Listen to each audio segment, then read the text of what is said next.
কবরের কথা লক্ষ্য রাখুন, কবরকে ভাবুন।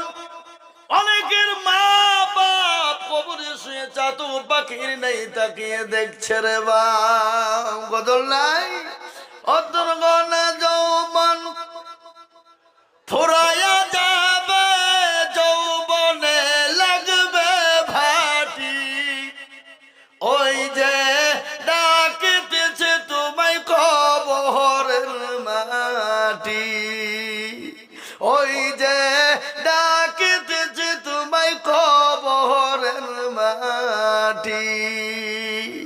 সন্ধ্যার আগে যেদিন ডুবিবে বেলা, এক পলকে ভেঙ্গে যাবে তোমার রঙ্গেরি মেলা। সন্ধ্যার আগে যেদিন ডুবিবে বেলা, এক পলকে ভেঙ্গে যাবে তোমার রঙ্গেরি মেলা, ওই যে ডাকিতেছে তোমায় কবরের মাটি। কার ধমক দিবা তুমি, কার মাথায় ভাঙবা লাঠি, ওই যে ডাকিতেছে তোমায় কবরের মাটি, ওই যে ডাকিতেছে তোমায় কবরের মাটি। খবর পেয়ে আসবে আত্মীয় স্বজন, তোমার পাশে বসে তারা করিবে কাঁদন, ওই যে ডাকিতেছে তোমায় কবরের মাটি। কবরের মাটি প্রতিদিন ডাকে, কবর প্রতিদিন ডাকে রে বাবা। প্যারা নবী সাল্লাল্লাহু আলাইহি ওয়াসাল্লাম তিনি বলে গেছেন, আমার উম্মতি একটা বার যদি জানতো কবর কোন জায়গা, মৃত্যু কোন জায়গা, কোনদিন মানুষকে কবরে রাখতো না, মৃত্যুর জন্য তারা এগিয়ে যেত না। কবর এত কঠিন, কবর এত বড় ভয়ঙ্কর, কত বড় কঠিন রে বা। কবরে আমল ছাড়া কিছুই চিনবে না, ভালো আমল চিনবে, ভালো কাজ জানবে, কবর ভালো কাজ ছাড়া চিনে না। তার কারণ হলো কোরআন বলেছে, ইন্নাল্লাযীনা আমানু ওয়া আমিলুস সলিহাত, তারা ভালো আমল করবে, ভালো কাজ করবে, তাদের সঙ্গে কবর সুখময় জায়গা হয়ে যাবে। আর যারা দরদি মুসলমান, ভালো কর্ম ভালো কাজ করবে না, আমলে সলিহ করবে না, তাদের জন্য কবর বড় কঠিন হয়ে যাবে বা। কবর বড় কঠিন। বিশ্বনবী দুনিয়া থেকে যেদিন বিদায় হয়ে যাবে, বারংবার তিনি কবরের কথা বলেছেন, বারংবার তিনি নামাজের কথা বলে গেছেন। প্যারা নবী যেদিন মক্কা ছেড়ে দুনিয়া থেকে বিদায় হয়ে যাবে, হযরতে মা আয়েশা সিদ্দিকা রাদিয়াল্লাহু তাআলা আনহার উপর তিনি মাথা দিয়ে শুয়ে আছেন রে বাপ। নবীজি বললেন, আয়েশা এটা কোন সময়? বলে, নবী গো এটা হলো আসরের টাইম গো নবী। আল্লাহর নবী বলেন, আয়েশা আমার মাথাটা একটু উঁচু করে মসজিদে নববীর দিকে তুলে দাও। মসজিদে নববীর দিকে বিশ্ব নবীর মাথাটা উঁচু করে দেওয়া হলো। বিশ্ব নবী নিজের চেহারাতে নিজের চোখে মসজিদে নববীর দৃশ্যখানা তিনি দেখলেন। নবীজি বললেন, আয়েশা আমার মাথাটা নিচু করে দাও। নবীজির মাথা নিচু হয়ে গেল। মা আয়েশার উপর মাথা দিয়ে নবীজি এসে রয়েছেন, চোখ দিয়ে ঝরঝর করে পানি ঝরে যায়। আয়েশা বললেন, নবী গো চোখে পানি কেন, একটু দয়া করে বলুন। বলে, ইয়া রাসূলুল্লাহ, ইয়া হাবিবাল্লাহ, আপনার চোখে পানি, একটু দয়া করে বলুন গো নবী। নবী বলেন আয়েশা রে, এটা আমার সুখের পানি, এটা আমার দুঃখের পানি না রে আয়েশা। আয়েশা রাদিয়াল্লাহু তাআলা আনহা বলেন, নবী গো, চোখের পানি আবার সুখের হয় নাকি রাসূল? বিশ্ব নবী বলেন, আয়েশা, কখনো কখনো সুখের পানি, চোখের পানি সুখের হয়ে যায়। বলে কি করে হলো? বলো আয়েশা শুনো, আমি দুনিয়া থেকে বিদায় হয়ে যাব, চলে যাব, আমার উম্মতি এই নামাজ কিয়ামত পর্যন্ত তারা আদায় করবে। আমার আম্মা, আমার উম্মতি, আমার সাহাবারা কিয়ামত পর্যন্ত নামাজ আদায় করবে। আজকে সেই নামাজ মুসলমান আদায় করে না। ও মুসলমান দরদি, মসজিদে আযান হয় হাইয়া আলাস সালাহ, আর আমরা বলি আমরা পারলুম না, ইমামার মর্জন তোরা দুজনেই চালা। চায়ের দোকানে বন্ধু বান্ধব নিয়ে আড্ডা মারি, বন্ধু বান্ধবদেরকে নিয়ে আমরা বসে বসে পরচর্চা করি, পরনিন্দা করি, কিন্তু আমার আল্লাহর ডাকে আমাদের সাড়া দিতে মন চাই না। ঠিক কিনা তোরা বলুন? সাহাবাদের জীবনে একটু শুনুন। সাহাবাদের অর্থ ছিল না, জমি ছিল না, গাড়ি ছিল না, বাড়ি ছিল না, পোশাক কিন্তু তাদের ছিল না, কিন্তু জীবনও তাদের নামাজ কিন্তু কাজা ছিল না। বা একজন সাহাবা অতি গরিব, নবীজির জলিল কদর সাহাবা, বাড়িতে তার কাপড় নাই, পোশাক নাই, খাবার তো নাই। প্রতিদিন নবীজির পিছনে নামাজে এসে তিনি জামাতে নামাজ পড়ে, নবীজির পিছনে নামাজ পড়া হয়। নবীজি যখন দুই দিকে সালাম খানা ফিরিয়ে দেয়, সঙ্গে সঙ্গে মসজিদ নববী থেকে তিনি বেরিয়ে চলে যায়। সাহাবারা বলেন, ইয়া রাসূলুল্লাহ, নবী গো, আপনার অমুক সাহাবা প্রতিদিন আসে, নামাজ পড়ে আর মসজিদ থেকে বেরিয়ে যায়, সে কি মুশরিক হয়ে গেল? সে কি মুনাফিক হয়ে গেল? নবীজি বললেন, সাহাবারা খবরদার, মানুষকে না জেনে না বুঝে তুমি মুশরিক তোমরা বলো না।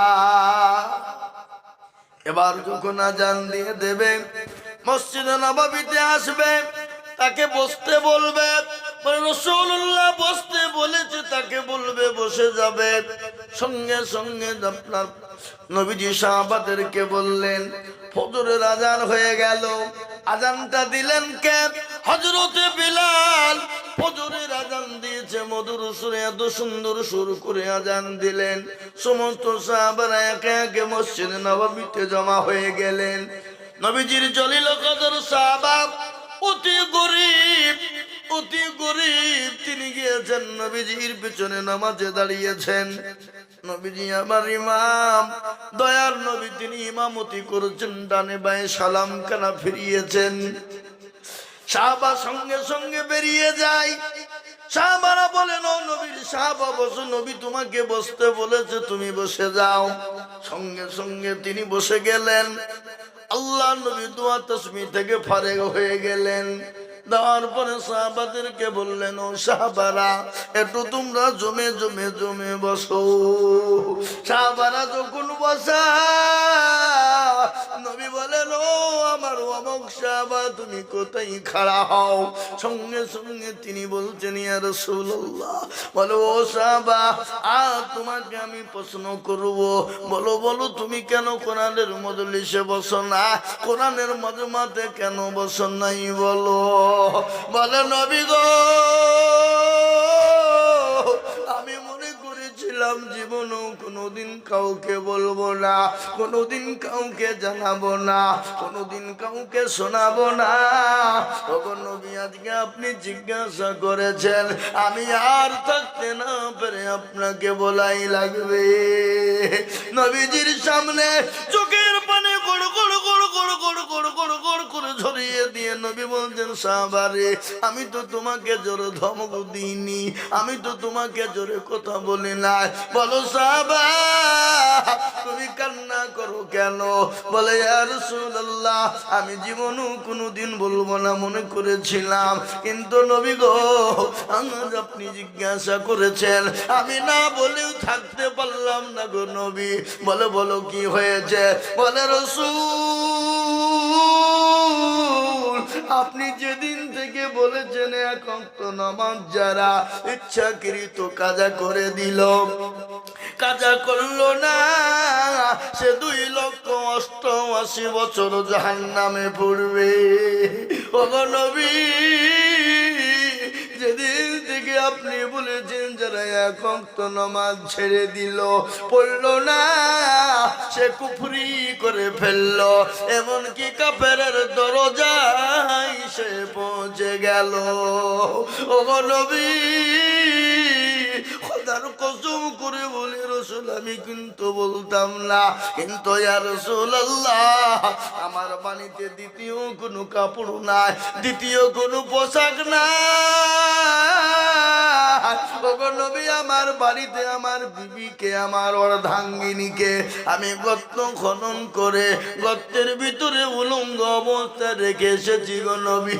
ওগো রাসূল আমি আমার বিবির পোশাক না খুলে এনেছি, আমি তাড়াতাড়ি করে বাড়ি যাই, আমি আপনার মজলিসে বসতে পারি না, আপনার মাজমাতে বসতে পারি না। ওগো রাসূল আমি তাড়াতাড়ি করে বাড়ি গিয়ে আমার বিবিকে এই পোশাক না খুলে দিই, আমার বিবি তো কোনো নামাজ কানা আদায় করে নাই। সুবহানাল্লাহ। মুসলমান দরদি তুমি বলেন সাহাবা তুমি বাড়ি চলে যাও, তোমার বিবির নামাজের বেটাই হয়ে গেল, তোমার বিবির নামাজ কাজা হয়ে গেল। আল্লাহ নবীর সাহাবা তিনি বাড়ি চলে গেলেন চক্ষু ভরা নিয়ে, চোখে পানি ভরপুর, গোটা শরীর চোখের পানিতে ভিজে গেল। বাড়িতে গিয়ে বিবিকে সালাম দেয়, বিবি বলেন ওয়ালাইকুম আসসালাম। ও প্রাণের স্বামী আপনার এত দেরি হয়ে গেল কেন, আপনি একটু বলুন। বলে বিবি রে, ওরে বিবি আমি মনে করেছিলাম যে বলুন কোনোদিন কাউকে বলবো না, কিন্তু আজকে নবী জেনে নিয়েছে, সাহাবারা জেনে নিয়েছে। ওরে বিবি আমি মনে করেছিলাম কাউকে বলবো না, কিন্তু হাবিব জেনে নিয়েছেন, সাহাবারা জেনে নিয়েছেন। স্বামী স্ত্রীতে বলে আল্লাহর কাছে প্রার্থনা করে বলছে খোদা গো দুনিয়ার কোনো মানুষের কাছে সাহায্য নেব না, দুনিয়ার কোনো মানুষের কাছে হাত আমরা পাতবো না, দুনিয়ার কারো কাছে কিছুই নেব না। ও আল্লাহ আমাদেরকে কেউ সাহায্য করার আগে আমাদের স্বামী স্ত্রী জেনে দুনিয়ার দিকে মৃত্যু হয়ে যায়। আমার নবীর দুই চোখের কোণে দিয়ে গড় গড় গড় গড় গড় গড় করে পানি ঝরে গেল। আমার নবীর কান্না দেখে সাহাবাদের চোখে কারো পানি থামে না, সমস্ত সাহাবারা মসজিদে নববীতে চোখের পানিতে তাদের গোটা শরীরটা ভিজে গেল, দাড়ি মুবারক নবীজির ভিজে গেল। আহারে আমার সাহাবাদের এত বড় কষ্ট, আমাকে আমার আল্লাহ বলেছিলেন নবী গো আপনাকে আপনি একটা বার আকাশের দিকে লক্ষ্য করে বলুন, আমি আল্লাহ গোটা মক্কাবাসীটা আপনার জন্য সোনায় পরিণত করে দেব। সুবহানাল্লাহ বলুন। কিন্তু নবী বলেন না না, আমি দুনিয়ার জমিনে বড় লোক হয়ে চলতে চাই না, ধনী হয়ে চলতে চাই না। আমার আল্লাহর কাছে আমাকে চাওয়া প্রয়োজন ছিল না, আমি একটা বার যদি আকাশের দিকে লক্ষ্য করতাম আমার আল্লাহ আমার জন্য মক্কার জমিনে পাহাড়গুলো সোনাতে পরিণত করে দিত। কিন্তু না গো না, আমি দুনিয়ার জমিনে গরিবী হালতে দুনিয়া থেকে যেতে চাই। ওগো মুসলমান নবীর সাহাবাদের কতটা কষ্ট। আল্লাহ নবী বলেন সাহাবারা যাও তোমরা বাইতুল ফন্ডে থেকে মাল নাও, নেওয়ার পরে আমার সাহাবার বাড়িতে নিয়ে যাও, দাও, তাকে খাবার দাও, পোশাক দাও। বাড়িতে নিয়ে গেল, সালাম দিল, সালামের কোনো উত্তর পেল না। আবার সালাম দেয়, পেল না। তৃতীয়বার সালাম দিয়ে গেল, পেল না। তারপরে দরজা খুলে দেখে স্বামী স্ত্রী দুজনেই মিলে দুনিয়ার জমিনে তারা বেঁচে না, আল্লাহর ডাকে সাড়া দিয়ে তারা চলে গেছে। ও মুসলমান জীবনী, সাহাবাদের করুণ কাহিনী আপনাদেরকে আজকে তুলে ধরছি রে বাবা। আজকে শুনেলেন, সাহাবারা নিজেরা খায় না, কিন্তু জীবন দিয়ে দিয়েছে ইসলামের জন্য, নবীর জন্য, দিনের জন্য, আল্লাহর মহব্বতে, নবীর ভালোবাসাতে তাদের জীবন উৎসর্গ করে দিয়েছে। আজ আমি আপনাদেরকে বলবো, জীবন দিতে হবে না, বিবিকে বিয়ে করতে হবে না, সন্তানকে এতিম করতে হবে না। আজ আমি আপনাদের কাছে একটা হাদিস পড়েছি, আল্লাহর নবী বলেছেন, মান বানা লিল্লাহি মসজিদান বানাল্লাহু লাহুল বাইতান ফিল জান্নাহ। নবী বললেন, যারা মসজিদ বানিয়ে দেয়, আল্লাহর ঘর বানিয়ে দেয়, আল্লাহ তার জন্য জান্নাতে ঘর তৈরি করে দেবে। আজকে সারা ওয়ার্ল্ডের মাটিতে, গোটা পৃথিবীর জমিনে বেঈমান, কাফের, মুশরিক, ইহুদি, খ্রিস্টান যারা রয়েছে, আজকে তারা চাইছে মসজিদ থবো না, মাদ্রাসা থবো না, ইসলাম থবো না, কোরআন থবো না। কিন্তু আমরা বলবো, রে বেঈমান, কাফের, মুশরিকের দলেরা, আমাদের জীবন চলে যাবে, কিন্তু আমরা মসজিদ, মাদ্রাসা, ইসলামের কেউ ক্ষতি হতে দেব না। একটু চিল্লিয়ে হাত উঁচু করে বলুন ইনশাআল্লাহ।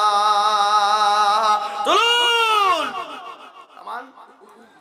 অনেকেই তুলেন, ওরা মনে মনে করছে যে তুললে হয়তো বিপদ হয়ে যেতে পারে, বুঝলেন না? অনেকে মনে মনে করছে ইসলামপুরের লোক যে তুললে হয়তো বিপদ, হ্যাঁ, কিন্তু যে তুলল সে জিতল, যে তুলল না, কি হলো জোরে বলুন, কি হলো গো? হেরে গেল। এ বাবা, ওরা মনে করছে মৌলবি দেখতে পাবে না, কিন্তু যেটা কেউ দেখে না সেটা দেখে কে? যেটা কেউ জানে না সেটা জানে কে? যেটা কেউ বুঝে না সেটা বুঝে কে? কবি বলেছে, কি বলেছে? সবাই বলে আমি ভালো, আমি জানি কি, আমার মনের গোপন খবর জানে আল্লাহ জি। আলোতে আধারে নির্জনেতে কথা কি করেছ তুমি সব জানে সে। তাহারি চোখে দেখেও জমে না পাখি, আমি জানি কি, সকলের কাছে ফাঁকি চলবে, কিন্তু আমার আল্লাহর কাছে কোন রকম ফাঁকি চলবে না, চলবে না। তাই আমি আপনাদেরকে আর একবার বলি, গোটা পৃথিবী চাইছে মাদ্রাসা, মসজিদ থব না, কোরআনকে থব না, দিনকে থব না, ইসলামকে থব না। কিন্তু আমি বলবো, ফেরাউন পারেনি, নমরুদ পারেনি, আবু জেহেল পারেনি, আবু লাহাব পারেনি, উতবা পারেনি, সাইবা পারেনি, মুগিরা পারেনি। তারা যখন পারেনি, এই যুগের বেঈমান খ্রিস্টান ইহুদির দলেরা ইনশাআল্লাহ তারাও পারবে না। মরতে দামটা কিয়ামত পর্যন্ত পারবে না। একটু হাত উঁচু করে বলুন ইনশাআল্লাহ। নামিয়ে দেন হাত, খুলুন কোরআন। কোরআনে আল্লাহ বলে দিলেন, আল ইয়াউমা নাকতিমু আলা আফওয়াহিহিম ওয়া তুকাল্লিমুনা আইদিহিম ওয়া তাশহাদু আরজুলুহুম বিমা কানু ইয়াকসিবুন। কিয়ামতের দিনে আমার আল্লাহ জবানে তালা মেরে দেবে। হাতকে বলবে কোন কাজে ব্যয় করেছিল, হাত বলবে মাবুদ গো, ওই ইসলামপুর হসপিটালের মোড়ে বক্তা আজিজুল বলেছিল, আল্লাহর দিনকে বাঁচাবা কারা, কোরআনকে বাঁচাবা কারা, মসজিদ মাদ্রাসাকে বাঁচাবে কারা? হাতটা তুলবে তারা। হাতটা তোলার কারণে আমার আল্লাহ জাহান্নামকে হারাম করে দেবে, জান্নাতকে ওয়াজিব করে দেবে। তাই আমি আপনাদেরকে বলবো, ও আল্লাহর বান্দারা, দিনের ওয়ালারা, নবীর প্রেমিকেরা, কারা আছো নবীর প্রেমিক, কারা আছো আল্লাহর প্রেমিক? হাদিসের মধ্যে নবী বলেছে, লা ইউমিনু আহাদুকুম হাত্তা আকুনা হাব্বা ইলাই মিন ওয়ালিদিহি ওয়া ওয়ালাদিহি ওয়ান নাসি আজমাইন। ওই ব্যক্তি সব থেকে ঈমানদার, পরহেজগার, দিনদার, আল্লাহওয়ালা বা আল্লাহওয়ালা, দিনওয়ালা, নবীওয়ালা, যখন পর্যন্ত তার বিবি বাচ্চা জমি গাড়ি বাড়ি ধন সম্পদের থেকে আল্লাহ তার রসুলকে বেশি না ভালোবাসবে? তাই আমি বলবো বা এটা হলো মসজিদের উন্নতি কল্পে জালসা। আমি শুনলাম, আমাকে হযরত হাফেজ সাহেব বললেন, হুজুর গো আমাদের মসজিদটা জায়গা হয় না, মানুষ আসে না, তাই মসজিদটা করার জন্য আর একটা জায়গা কিনা হলো 25 লক্ষ টাকা দাও। হুজুর একটু মসজিদের ব্যাপারটা বলবেন, আল্লাহর ঘর কিয়ামত পর্যন্ত থেকে যাবে, আপনি আমি চলে যাব। আল্লাহ নবী বলেছে মানুষ মারা গেলে তার সমস্ত আমল বন্ধ হয়ে যায়, কিন্তু 3টে জিনিস তার সঙ্গে হয়ে যায়। 3টে জিনিস কিয়ামত পর্যন্ত কবরে শুয়ে শুয়ে নেকি পেয়ে যাবে। একটা হলো আমলে সলিহা, ভালো আমল করবে যারা, ভালো কাজ করবে যারা, মসজিদ বানাবে যারা, মাদ্রাসা বানাবে যারা, কোরআন বানাবে যারা, কোরআনের হেফাজত করবে যারা, দিন বানাবে যারা, দিনের হেফাজত করবে যারা, কিয়ামত পর্যন্ত কবরে শুয়ে নেকি পেয়ে যাবে। তাই আজ আমি বলবো, আমি আজিজুল হক আপনাদের পার্শ্ববর্তী এলাকার ছেলে, আমার বাড়ি বহু দূর নয়, আমার বাড়ি সীতানগর গধুন পাড়াই বাড়ি রে বাবা। আমি আপনাদেরকে বলি বাপ, আল্লাহর মসজিদটা বানানোর জন্য আমি আপনাদের কাছে একটু হাত উঁচু করে দেব। আমি বহু জায়গায় লাখ লাখ লাখ লাখ টাকা করে চাই, আমি বহু জায়গায় 1 লাখ 1.5 লাখ 2 লাখ টাকা করে বলি, কোন জায়গায় 5 লাখ টাকাও চাই। আজ আমি আপনাদের কাছে লাখ লাখ টাকা চাবো না, আমি আল্লাহর ঘর মসজিদের জন্য আমি মাত্র 20,000 করে টাকা দেখতে চাই। বহু টাকা বহু দিকে চলে যায়, বিবি বাচ্চার পিছনে চলে যায়, ছেলে মেয়ের পিছনে যায়, আত্মীয় স্বজনের পিছনে যায়। আমি জানি ইসলামপুরের মাটিতে 1 লাখ টাকা 2 লাখ টাকা দেওয়ার লোক আছে, নাই গো? 20 10 লাখ 20 লেখেন ইনশাল্লাহ। চাঁদ মোহাম্মদ ভাই আমি জানি 20,000 টাকা দেবে।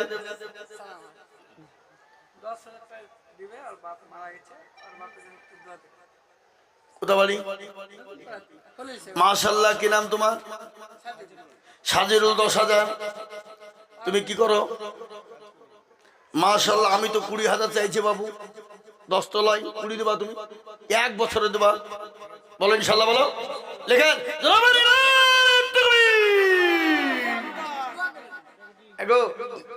এই তকবীর হইল। মনে হচ্ছিল আপনারা হসপিটালে বসেছিলেন, কে বলে সে বসলেন নাকি? হ্যাঁ বাবুজি, অক্টোবরের 15 তারিখে শুরু করেছি, মার্চ মাসের 9 তারিখ পর্যন্ত প্রতিদিন প্রোগ্রাম। 10 তারিখে, মার্চের 10 তারিখ থেকে আবার রোজা শুরু হয়েছে। একবার জোরে সরে বলি নারায়ে তাকবীর। আহা, যোগ্য বাপের যোগ্য ছেলে এখানে হাজির, যোগ্য বাপের যোগ্য ছেলে এখানে হাজির, দিল 20,000 টাকা মসজিদ খাতির। আরো দোয়া করি তাহার বাপেরও কারণ, বাপকে দিও দিও তুমি সুখের জীবন। কিবা দোয়া করি আমি করি গো রব্বানা, বাপকে কবরেতে তুমি কখনো ভুলো না। আরো দোয়া করি আমি করি গো মিনতি, দিও তার বাপকে তুমি জান্নাতের পানি। আল্লাহুম্মা আমিন। আমার জাদু ভাই তিনি 20,000, ওকে তো 20,000 কেন 50,000 টাকা দেওয়া দরকার। ও আমার এলাকার গোটা চুষিয়ে ফেললো বালি বেচে, বুঝলেন না? বালি বেচে 200 মালকে 300 বিলে চালিয়ে দেয় নাকি? না, তা দেয় না, তা দেয় না। আমি বললাম মজাকে দিকে, বুঝলেন না? আমি তো 2 গাড়ি মাল ওনার কাছে নিয়েছি, যদি 200 মাল 300 বিলে চালিয়ে দেয় তাহলে আমি নিবো? কথা বলেন না কেন? আমি নিবো কি? তা লিখবো না। আমি তো 2 গাড়ি মাল নিয়েছি ওনার কাছে। আমি মজাকে করে বলে ফেললাম। বাবু আপনারা আবার রাগ করেন না। চাঁদু ভাই আমাদের এলাকায় প্রতিদিন ওর গাড়ি ঢুকছে, প্রতিদিন আমি সকালবেলা দেখতে পাই, বুঝলেন না? আমি সকালবেলা বাড়িতে বাজারে চায়ের দোকানে বসে, আর ও দেখছে গাড়ি নিয়ে মাল চাইলে চলে যাচ্ছে। কি বুঝলে? তাই দেখেন আল্লাহর বান্দা 20,000। আল্লাহ তুমি মাফ করো, আল্লাহ কবুল করো, আল্লাহ যা দিলে ভালো গাই তুমি তাই দিও গো মাওলা। আল্লাহ তুমি জানে মালে বরকত দাও, আল্লাহ ধন সম্পদ তুমি বানিয়ে দাও। কত টাকা কত দিকে যায়, বিবি বাচ্চার পিছনে যায়, ছেলে মেয়ের পিছনে যায়, দাদা দাদির পিছনে যায়, আত্মীয় স্বজনের পিছনে যায়, ডাক্তারের দোকানে যায়। আমি জানি এই হসপিটালের মোড়ে 1 লাখ টাকা দেওয়ার লোক এখানে আছে, কিন্তু আমি 1 লাখ টাকা যাব না, কিন্তু জমিটা 25 লাখ টাকা দাম। আমি আপনাদের কাছে 20,000 করে টাকা। এই দেখেন 2 নম্বর হয়ে গেল। 3 নম্বর আল্লাহর বান্দা মাত্র 20,000। ইনশাআল্লাহ একজন দরদি 3 নম্বরে আল্লাহর দিনের জন্য 20,000 টাকার দাতা। একজন দরদি ভাগ্যবান দেখতে চায়, আল্লাহওয়ালা দেখতে চায়, নবীর প্রেমিক 20,000 টাকার দাতা। আর একজন ভাগ্যবান ইনশাআল্লাহ কোন মুসলমান আছে বলে ইনশাআল্লাহ। কি গো, এত বড় মজলিসের ভিতরে 20,000 টাকা দেওয়ার দাতা 3 নম্বরে ইনশাআল্লাহ একটা ভাগ্যবান নাই বাপ? একটু বলুন। অনেকের মা চলে গেছে, বাপ চলে গেছে, গাড়ি বাড়ি জমি জায়গা ফেলে দিয়ে চলে গেছে রে বাপ। আজকে আমি আপনাদেরকে বলি বাপ, মা বাপ যত পাকের নাই তাকিয়ে বলছে আল্লাহ এমন কোন দরদের বেটা না, এমন কোন দরদের বেটি না, এমন কোন দরদের বেটা না, একটু কবরে রাজা না মাফ হয়ে যাবে। তাই আমি বলি বাপ, এমন কোন আল্লাহ ভালো হবে না বাপ। মাত্র 20,000 টাকা দিয়ে নবীর সুন্নতকে জিন্দা করনে ওয়ালা একটা আইছলাই।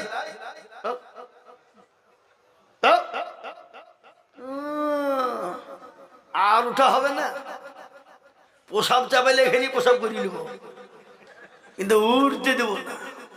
ফ্রি ফায়ার খেলা তখন ঘন্টার পর ঘন্টা বলে মার মার মার মার মার মার মার মার, তখন আর টাইম লাগে না, তখন উঠতেও মন যায় না। ফ্রি ফায়ার খেলে না আপনাদের খেলা? ছেলেমেয়েরা খেলে না, খেলে না? হ্যাঁ, ফ্রি ফায়ার পাবজি রাত্রি 12টা 1টা 2টো 3টি মার মার মার মার মার চালা। হ্যাঁ, কিন্তু বাবুজি ও মালগালা জানে না যে ফ্রি ফায়ার আর পাবজি খেললে কি ক্ষতি হয়। চোখ যাবে, জান যাবে, মান যাবে, হায়া যাবে, লজ্জা যাবে, তিক যাবে, ঘৃণা যাবে, শরম যাবে, হাড় যাবে, কিডনি যাবে, জীবন যাবে, জীবনের যৌবন চলে যাবে। যুবক তুমি টের পাবা না।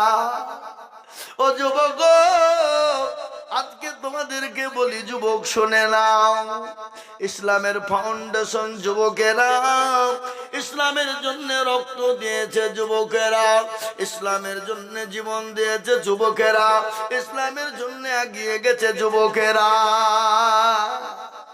কিন্তু আমাদের ঘরের যুবকরা আজকে তারা মোবাইলে ব্যস্ত, কাজে কর্মে ব্যস্ত, কিন্তু আল্লাহর ডাকে সাড়া দেয় না। আল্লাহ তো তাকেই ভালোবাসে, যে যুবককে দুনিয়ার সবাই তাকে চায়, সবাই ভালোবাসে, আমার আল্লাহ সেই যুবকদেরকে ভালোবাসে।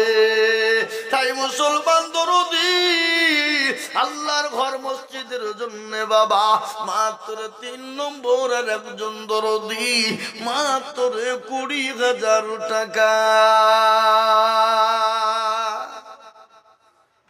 ইনশাল্লাহ হবে না বাপ?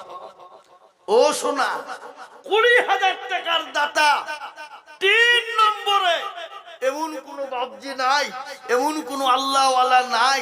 আল্লাহ না মুরব্বী মানুষ যদি প্রয়োজন হয়ে যাবে। কত? 20। আল্লাহ কি নাম বাপ? আলাউদ্দিন সাহেব। আলাউদ্দিন নতুন পাড়া ইসলামপুর। আল্লাহ রবেয়ারা বান্দা আলাউদ্দিন ছিল। সুবহানাল্লাহ। আলাউদ্দিন দেখো মৌলা এখানেতে ছিল, বাবজি আমার 20,000 মসজিদে লিখিল, আরো দোয়া করি আমি বাবজির কারণ দিও গো বাবজিকে তুমি সুখের বাঁধন। আলাউদ্দিন বাবাজি তিনি 20,000 টাকা দিয়েছে। আর একজন যোগ্য বাপের যোগ্য ছেলে টুটু লোক ছিল, যখন বাপের যখন ছেলে টোটো লোক ছিল 20,000 টাকা দেখো বাপের নামেতে দিল।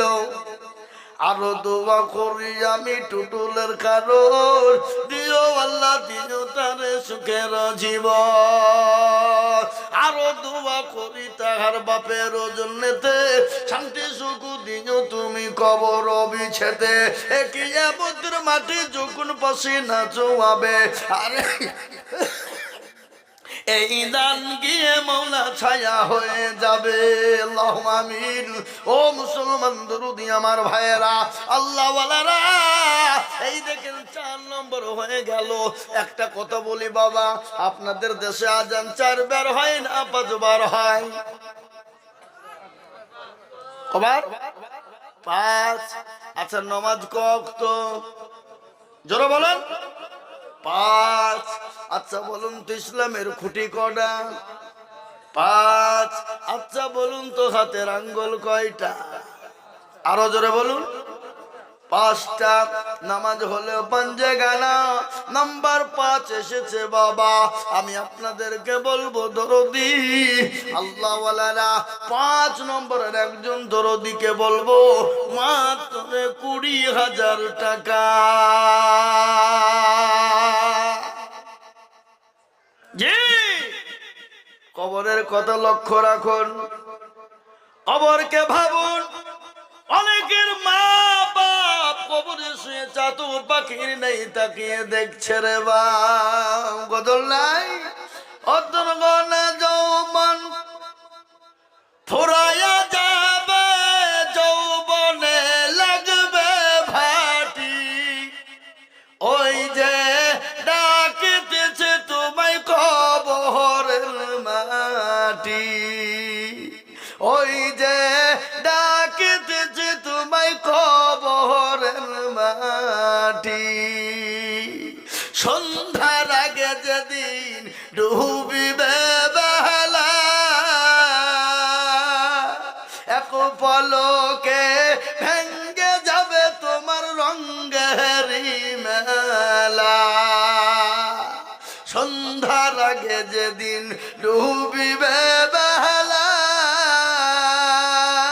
এক পলকে ভেঙ্গে যাবে তোমার রঙের মেলা। ওই যে ডাকিতেছে তোমায় কবরের মাটি। কার ধমক দিবা তুমি, কার মাথায় ভাঙবা লাঠি। ওই যে ডাকিতেছে তোমায় কবরের মাটি, ওই যে ডাকিতেছে তোমায় কবরের মাটি। খবর পেয়ে আসবে আত্মীয় স্বজন, তোমার পাশে বসে তারা করিবে কাঁদন। ওই যে ডাকিতেছে তোমায় কবরের মাটি। কবরের মাটি প্রতিদিন ডাকে, কবর প্রতিদিন ডাকে রে বাবা। তাই আমি আপনাদেরকে বলবো বাপ, ইসলামের 5টা খুঁটি বাঁচানেওয়ালা, দিনওয়ালা, ইমানওয়ালা, কোরআনওয়ালা, নবীর প্রেমিক মাত্র 20,000 টাকা। কত?